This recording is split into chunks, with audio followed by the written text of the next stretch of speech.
could afford to not make all of your money when it played in the theater because you knew you had the DVD coming behind the release, and 6 months later you'd get a whole nother chunk. And then I went, thank God I wasn't hitting Julie. But the things you discover about yourself while you're acting. Well, it's about self-discovery. That's right. You get a pretty girl and it's clean, and you don't have to worry about it. People would be outraged, like, well, how am I going to have power over this man if I can't control his? In Hollywood, it appears that landing a role often comes at a cost, and Matt Damon has found himself at the center of these discussions. There have been rumors suggesting that he traded integrity for opportunity in the film industry. However, he is now confronting these rumors. According to him, he is not alone in facing this situation. Many individuals in the industry seem to have compromised their values for wealth and fame. Could afford to not make all of your money when it played in the theater because you knew you had the DVD coming behind the release, and 6 months later you'd get a whole nother chunk. First, let's talk about how he is also accused of selling his soul. Matt Damon has made headlines recently due to his perceived negative image. Interestingly, his fellow actor and close collaborator Ben Affleck has spoken out about the situation. Affleck claims that there might have been external pressures from industry higher-ups that compelled Manon to pursue fame. But why? Well, it seems like the reasons behind this alleged coercion are known to Affleck himself. Survivors are finding their voice, and people are sort of like, and I include myself in this, really discovering the terrible extent of this problem. Ben Affleck and Matt Damon have collaborated on multiple projects with Harvey Weinstein. In the past, Affleck publicly commended Weinstein for his involvement in their work together. During the 1997 Oscars, when Affleck won an award for Good Will Hunting, he expressed gratitude, saying, "Harvey Weinstein, who believed in us and made this movie." However, some observers noted that he appeared somewhat nervous during his acceptance speech. To thank Harvey Weinstein, who believed in us and made this movie, Gus Van Sant for brilliant direction. However, when time passed and Harvey's true face was revealed to the world, he released a statement on his Facebook account, saying that he was saddened and angry that a man he once worked with took advantage of his power to intimidate, essay, and manipulate many women over decades. "The additional allegations of A that I read this morning made me sick," Affleck added. Affleck continued to say that he's asking himself what he can do to make sure this doesn't happen to others. "We must support those who come forward, condemn this type of behavior when we see it, and help ensure there are more women in positions of power,"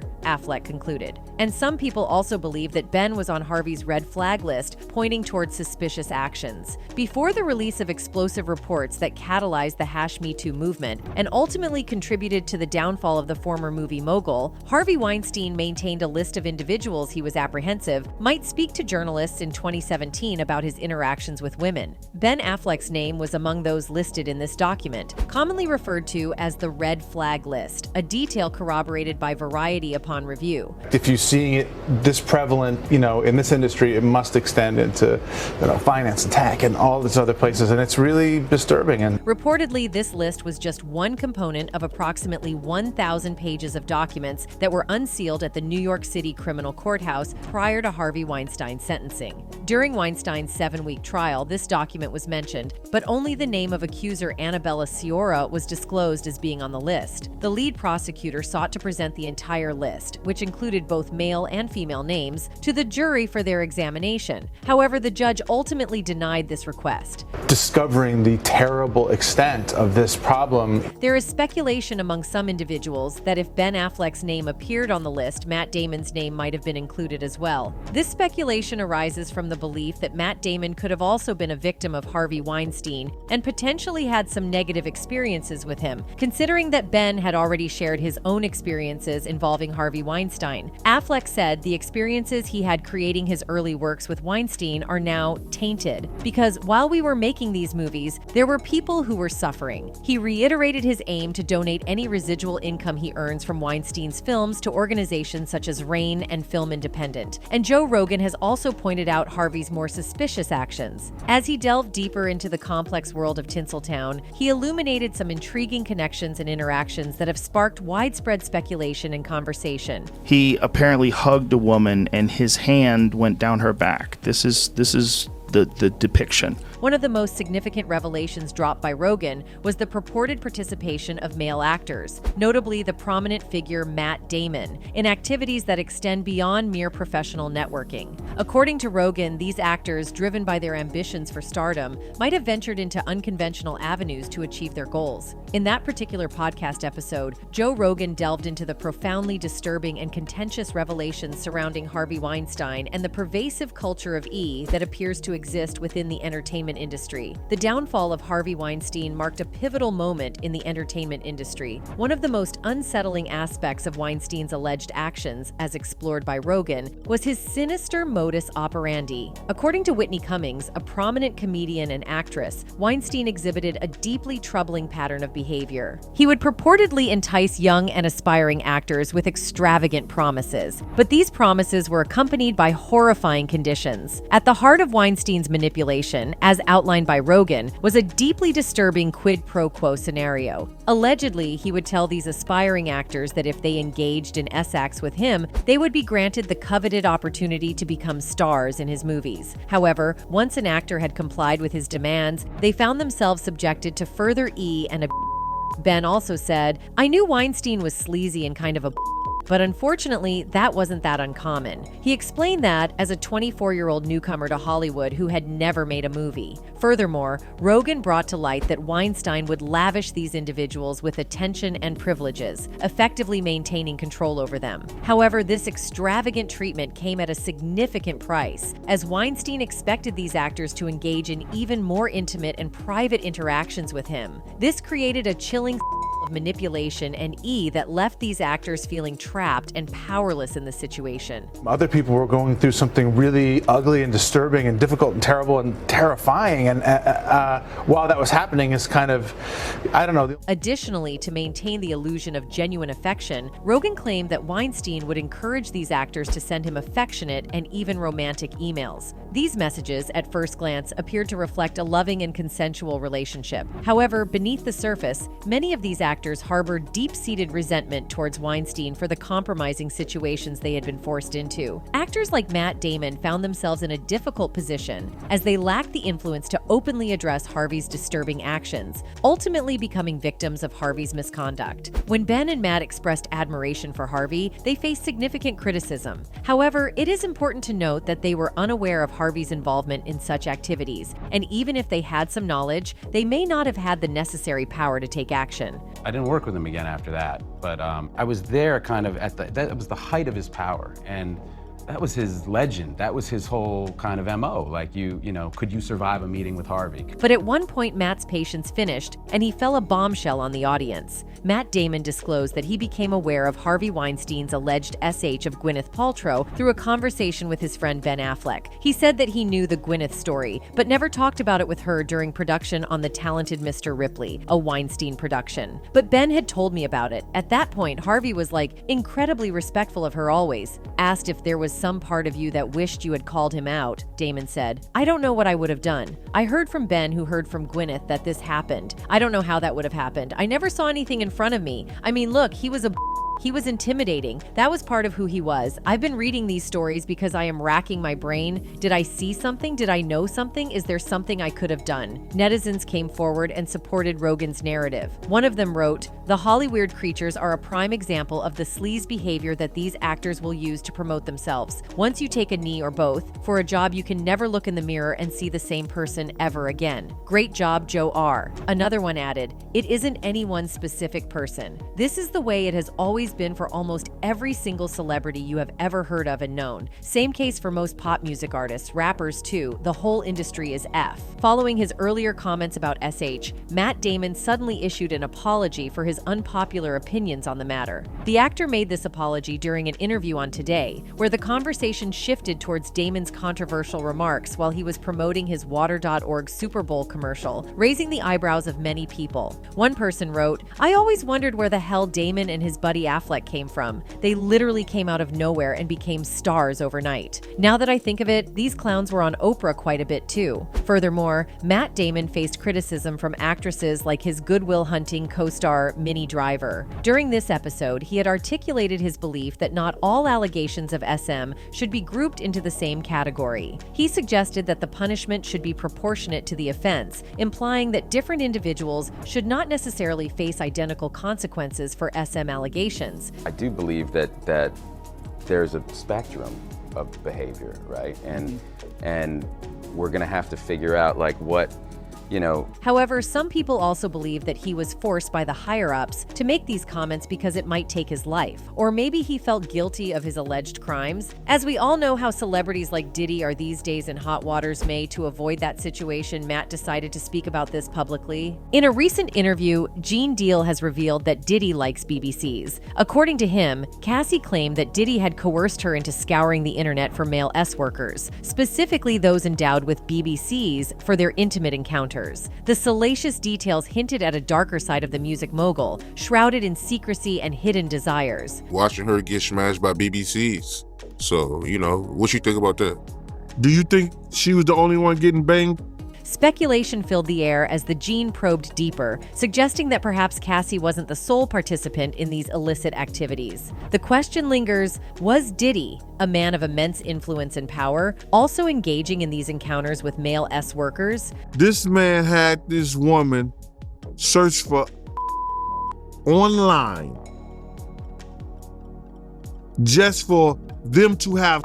The ambiguity of masquerade masks worn during these escapades added an extra layer of mystery, making it challenging for Cassie to identify those involved. Gene revealed that he used to wear masks so that no one can know him or accuse him, and ultimately he can enjoy the acts without any disturbance. Her, the male and Diddy, they all wore masquerade masks.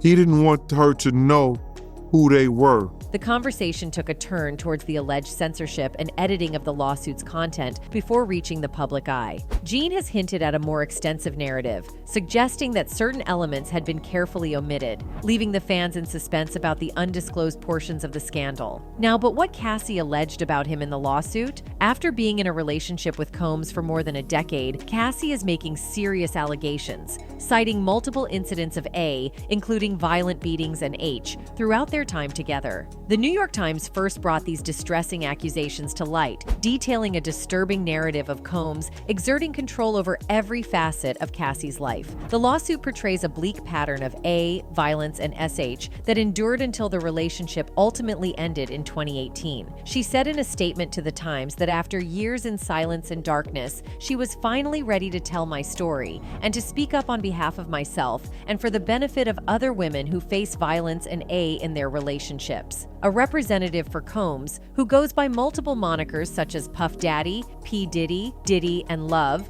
strongly denied the allegations, labeling them as offensive and outrageous. The spokesperson insisted that these accusations emerged after Ventura allegedly sought a purported $30 million settlement from the mogul. And Cassie, whose real name is Cassandra Ventura, they're saying tonight that the two have settled a lawsuit she filed against the mogul yesterday in Manhattan federal court. The statement further stated, Miss Ventura has now resorted to filing a lawsuit riddled with baseless and outrageous lies, aiming to tarnish Mr. Combs' reputation and seeking a payday. Ventura's legal representative informed the New York Times that she had been offered 8 figures to silence her and prevent the filing of this lawsuit, an offer she reportedly declined. Requests for comments from Ventura's representatives currently remain unanswered. The unsettling lawsuit reveals a distressing narrative of the relationship, illustrating a situation where Combs took control over both the personal and professional facets of Cassie's life. The allegations encompass years of severe beatings, coerced S encounters, and an overarching threat of violence. Yikes. She's claiming she was stuck in a decade-long cycle of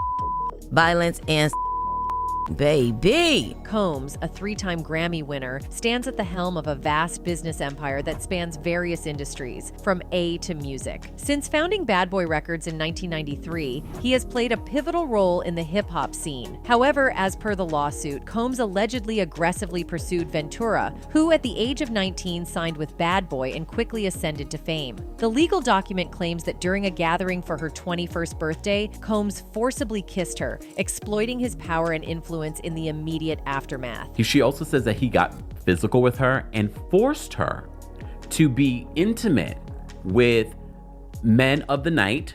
You know how we call women of the night? Citing Combs' position as the founder of Bad Boy Records, the lawsuit claims that Ventura felt compelled to accede to his advances and offers of D to avoid jeopardizing her career. It describes how he enticed her into an ostentatious, fast-paced, and D-fueled lifestyle. Following the commencement of their relationship, Combs purportedly showered Ventura with luxurious vacations, funded apartments in both New York and Los Angeles, and adorned her with designer clothing, while also providing her with financial support. The lawsuit argues that this opulent lifestyle was orchestrated to ensure her complacency and compliance. However, as the relationship evolved, Combs is alleged to have become increasingly controlling and with instances of physical violence, including punching, kicking, and stomping. Furthermore, the lawsuit asserts that he coerced her into carrying his firearms in her purse on multiple occasions. The legal document portrays Combs as prone to uncontrollable rage, alleging that he compelled Ventura to participate in S-acts with male S-workers, capturing these encounters through photography and filming. The suit suggests that she was administered D before and during these incidents, enabling her to disassociate during these horrific encounters. Moreover, the lawsuit asserts that Ventura was a victim of SA, claiming that she was allegedly coerced into participating in non-consensual S-acts in multiple cities. In 2015, the legal document alleges that Combs subjected Ventura to such a severe beating that when his security guard and assistant witnessed her with 2 black eyes, a burst and bruised lip, and a huge welt on her forehead, they were moved to tears. According to Ventura's allegations, she was reportedly consistently forced to seclude herself in hotels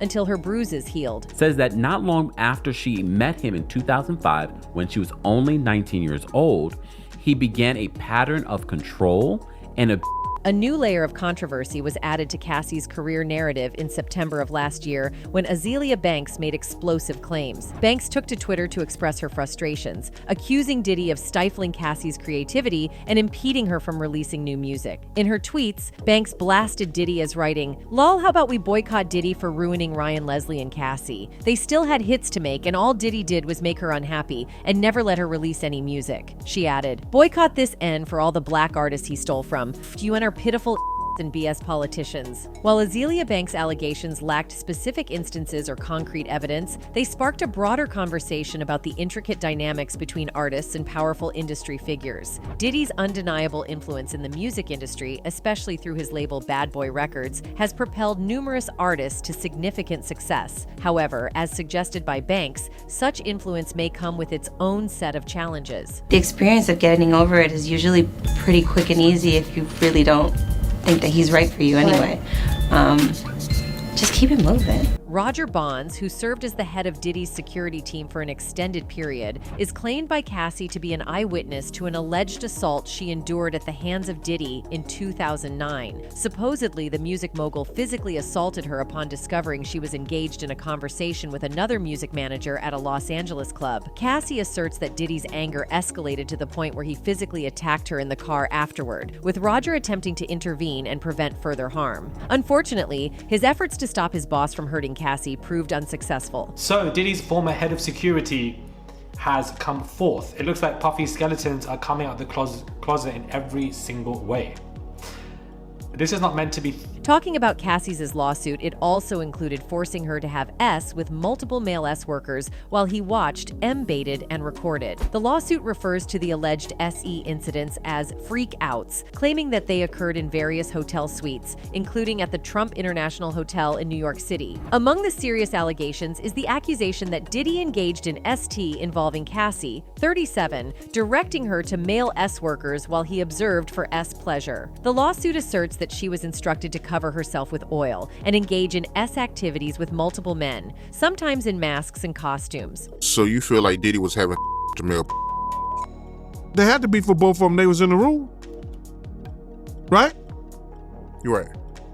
It's a freak-off section. It states that the music executive, who she first met as a teenager, told her it would turn him on if he saw her with another D. He allegedly hired a man and brought him to his home in Los Angeles to engage in the S-acts with Cassie. Mr. Combs directed Miss Ventura to perform S-acts with this man while Mr. Combs watched them, the lawsuit states. He M-baited while he directed Miss Ventura and the man to do specific S-acts. The entire encounter lasted multiple days. She claimed Diddy got during a freak-off around March 2016 and punched her in the face, leaving her with a black eye. Further, she stated that she attempted to leave the hotel room when he fell asleep, but he woke up and started screaming at her. Allegedly, he grabbed at her, took the glass vases from the hallway, and threw them at her, causing glass to shatter around them as she ran to the elevator to escape. Although she managed to reach her apartment, she claimed to have returned out of fear that he would become even angrier. When she returned, hotel security staff urged her to get back into a cab and go to her apartment, suggesting that they had seen the security footage showing Mr. Combs beating Miss Ventura and throwing glass at her in the hotel hallway, the lawsuit states. She alleged that Diddy paid the hotel staff $50,000 for the hallway security footage from that evening. On another occasion in 2013, Diddy allegedly organized a freak-off and incurred tens of thousands of dollars in damages to the hotel. According to the lawsuit, Cassie was expected to coordinate the location and hire male S-workers for these events.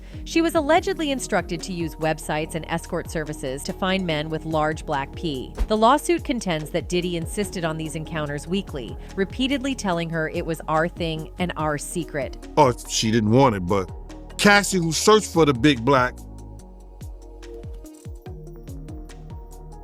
and she was searching for the big black. Cassie claimed that these freak-offs often took place in hotel suites, including the Trump International Hotel in Columbus Circle, L'Hermitage Beverly Hills, the London Hotel in Los Angeles, and intercontinental hotels across the country. Allegedly, Diddy's assistants would assist in setting up the freak-offs by providing baby oil and lubricant. The lawsuit states, Mr. Combs always supplied Miss Ventura and the S-worker with copious amounts of D before and during the FOs. Miss Ventura was given ecstasy, C, GHB, ketamine, M, and A in excessive amounts during FOs, which allowed her to disassociate during these horrific encounters. It became commonplace to get IV fluids in the days after an FO to recover from the excessive substances pushed upon her. She claimed Diddy would ask her to pour excessive amounts of oil over herself before he instructed her and the S-workers what to do. Mr. Combs would say things like, grab that big black D, and ask her, how does it feel, as he directed her to perform for him, the lawsuit states. Diddy allegedly used his phone, laptop, and tablet to film the freak-offs, treating it like a personal art project and adjusting the lighting. Cassie stated that she deleted photographs and videos of the S-acts if they were taken on her phone, but she claimed Diddy told her he kept many. The lawsuit further claims that he R'd her in September 2018, alleging that he forced his way into her apartment after dinner in Malibu, California. He allegedly tried to kiss her before forcibly removing her clothes and unbuckling his belt. He proceeded to R Miss Ventura while she repeatedly said no and tried to push him away, the lawsuit claims. Following this alleged incident, Cassie said she took steps to completely separate herself from her longtime R. She eventually left the home he paid for and returned the car he purchased for her. But Cassie said she suffers from immense emotional distress from the immense trauma endured over a decade with Mr. Combs. Cassie said that although she has fully escaped Diddy the harm that the assaults and SA he caused her to experience for nearly a decade will forever haunt her. The lawsuit claims she has required intensive medical and psychological care to recover from trauma she lived through. She is seeking unspecified damages. The lawsuit is brought under the Adult Survivors Act, which is a New York law allowing people to file claims even after the statute of limitations has run out. The suit said, with the expiration of New York's Adult Survivors Act fast approaching, it became clear that this was an opportunity to speak up about the trauma I have experienced and that I will be recovering from for the rest of my life. There are allegations circulating that Hollywood functions like a shadowy entity, purportedly involving figures such as Jay-Z and Diddy, who spare no effort to maximize profits. This alleged malevolent influence has supposedly unearthed a troubling avenue for financial gain, which involves the exploitation of numerous young individuals, particularly female artists. It's claimed that Ice Cube is vocal about these matters and doesn't shy away from addressing them. I think you feel better about yourself when you say what needs to be said at the time it needs to be said and not afterwards where you go home and think. I should have said this. Reportedly, he argues that many female artists have faced substantial challenges allegedly orchestrated by Jay-Z and Diddy, often without acknowledgement. Their purported experiences, he claims, have resulted in a tumultuous and arduous journey. Hidden agendas. They owe a lot of people a lot of favors. The more money you give them, the more you're listened to. Ice Cube has previously underscored Hollywood's track record of exploitation, pointing out that it encompasses everyone, even prisoners. Moreover, it's not solely Ice Cube who shares this perspective. There's a perception that Hollywood closely collaborates with the powerful private industry, resulting in mutual benefits derived from the unpaid labor of millions of inmates. This concern extends to the vulnerability of young children, innocent teenagers, and especially female artists, who may be susceptible to exploitative practices within the entertainment sector. Judges were into a prison camp. Where were the protectors of the kids at that time? Ice Cube has consistently made alarming allegations, claiming that Hollywood functions akin to a mob, profiting from subjecting individuals to various challenges. Strikingly, there appears to be substantial evidence supporting this unsettling notion. Whether it's Hollywood CEOs or record label owners, those in positions of power within the industry allegedly have an interest in bolstering the prison population. According to these assertions, the underlying motive is as straightforward and sinister as one might expect. And they definitely know who they are. A lot of people would be like, what, who? Come on, man, stop playing. Recent statements from celebrities have left many puzzled, but for those willing to delve deeper, a perplexing narrative begins to emerge. Without explicitly stating it, some celebrities have dropped hints that numerous figures in the entertainment industry might be involved in sinister activities, including human sacrifices. Kanye West, in particular, claims to remain uncontrolled by Hollywood power players because he hasn't participated in such activities. However, his cryptic references to a list of individuals possibly under someone's influence raise thought-provoking questions. Kanye seems to be alluding to the secretive Illuminati organization, suggesting that some of its members may be connected to dark deeds. In this enigmatic puzzle of words, Kanye leaves us to ponder the shadows lurking behind the glamour of the entertainment industry. They can't control me. They can control Shaq and Charles Barkley. They can control LeBron James. They can control Beyonce and Jay-Z. Ain't no name I won't say. It's up! Jaguar Wright's perspective on Aaliyah's tragic passing adds a compelling layer to the ongoing discourse. According to her, at the time of Aaliyah's untimely death, Beyonce's solo career was facing challenges, and she needed a breakthrough moment to propel her to superstardom, allegedly with Jay-Z's assistance. Aaliyah's unfortunate demise seemingly provided that crucial boost, ultimately establishing Beyonce as the queen of many hearts. However, this suggests that Matt Damon possibly gets scared of Diddy and Jay's situation, and is trying to clear his side. Anyways, that's it for today. See you in the next video. Until then, goodbye.